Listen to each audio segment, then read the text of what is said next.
una nating pupuntahan is yung sikat na pottery making dito. Then outwards again at the very top to make a flower vase. Wow!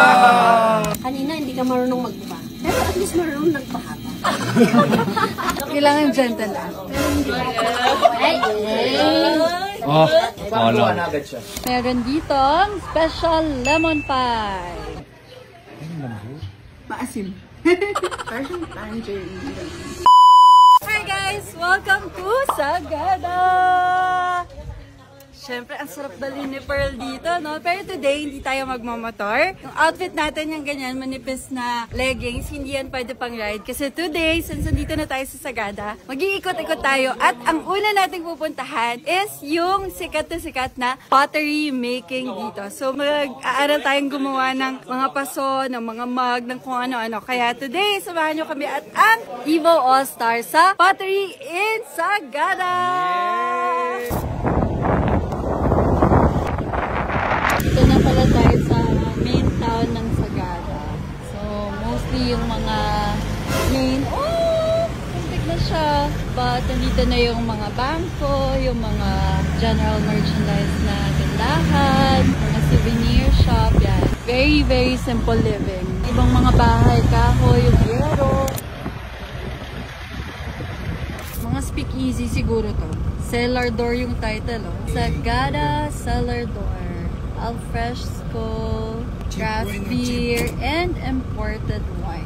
Ayan. Ay, doon. Maliit na lugar lang siya. So, kailangan nating mag-park.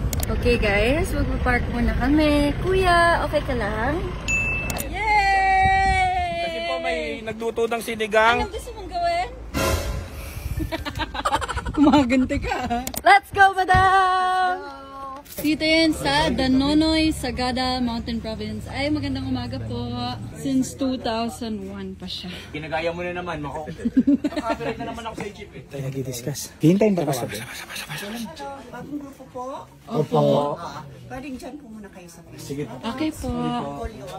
Dito guys, yung mga sasalang dito guys. Taas kamay. 12 po kami. Madami tayo. This way guys. Sabihin nyo na lang. Follow me. Follow me. Yan, tuturuan tayong gumawa. Ay, isa lang. Pwede nating i-uwi pag natapos. I think pwede. Upo po kayo. First, I have to center the clay. In order to center, you need the speed of the wheel. Kamay ko po ang mag-control sa clay, not the clay controlling my hands. At this point, there's more pressure from my inside hand, pushing it outwards to widen. Here in the middle, pressure from my right, pushing it inwards to narrow down. Then outwards again at the very top to make a flower vase. Malakpakan naman yan. Pwede ring maging pichel, paglagyan ng nguso na ganyan. Anyone for a hands-on? Kanina hindi ka marunong magbuka. Pero at least marunong nagpahaba. Wow, si Step naman guys. Ganyan ba yung step? Ganyan yun? Grabe, yung galing naman ni Step. Kailangan gentle lang. Oh, wala. Ang galing niya. Parang di mo naman hinahawakan, Step. Wet your hands. Ang ganda ng gawa. Ang galing ko, no, guys? Medyo mahirap ko to. Ang tagal ko tong ginawa. Salamat po. So guys, yung mga pots na ginagawa nila, ang ending nun, pagkatapos gawin for almost 1 month, ganito siya. So actually, ina-expect ko lang yung mga palayok na parang color orange, pero hindi pala. Kasi ganito yung result niya.